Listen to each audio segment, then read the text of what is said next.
After Sir Arthur Evans discovered first ruins of Minoan palaces on Crete, people were astonished by its rich culture and sophistication in matters of architecture, art, and agriculture.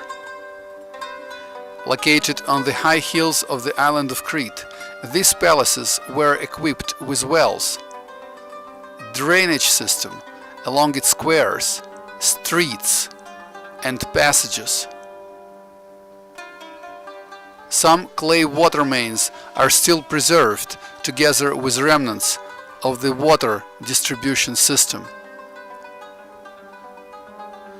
What forced inhabitants of these beautiful places to abandon them? Volcanic eruption of Santorini, earthquake disasters, wars, or maybe the absence of water, vital element of human life, without which nothing would be possible. Can the answer be found in events far away from the island of Crete, and 3,600 years later on the land of North America, in Pennsylvania? Sometimes scientific methods of observation might bring unexpected answers. I got the blue, yodel blues, feeling doggone low. I got the blue, yodel blues, I'm feeling mighty low. I'm Gary Fleeger, I'm a geologist with the Pennsylvania Geological Survey. I'm in the groundwater section, and I worked several years ago on studying the effects on groundwater of the Pymatuning earthquake in northwestern Pennsylvania. The earthquake occurred in 1998. It was a 5.2 magnitude quake, which is the largest ever in Pennsylvania has been recorded. The main effect of the earthquake was that quite a few people, 120 some homes, lost water. Their wells went dry. My name's Larry Strasser. Live on 89 Tanner Road here in Greenville, Pennsylvania. Survived the earthquake of '98. Later that evening, when we were using our water, getting supper ready and stuff like that, we noticed it was real cloudy. And by morning, it was almost black, like a sludge. And then there was no water.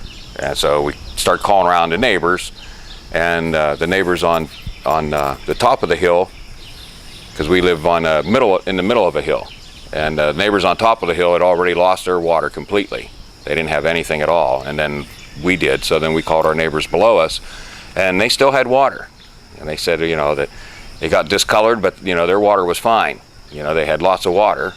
And the next day, one neighbor fella, he was out washing his car and quit. He had no water. It didn't turn gray, didn't turn anything. It just, his water stopped. And our road, there's roughly, 15 to 20 homes just in our little stretch. And everybody, within 3 days, everybody had no water at all. 39 days before we got water. And Jamestown, which is roughly 7 to 8 miles north of us, where we live at, Jamestown Fire Department. It was the only facility around that had a tanker that they didn't use chemicals, any types of chemicals at all in their tanker. And so they volunteered and filled up with fresh water, and they came around to all the neighbors in the neighborhood. They came our way, I believe it was every other day. They came down our road. What would you do if you wouldn't have these people coming with a truck, if you wouldn't have bottled water? Yeah. What would you do if you wouldn't have all this amenities? So what do you think? Well, my own experience is I'd leave. You gotta move on.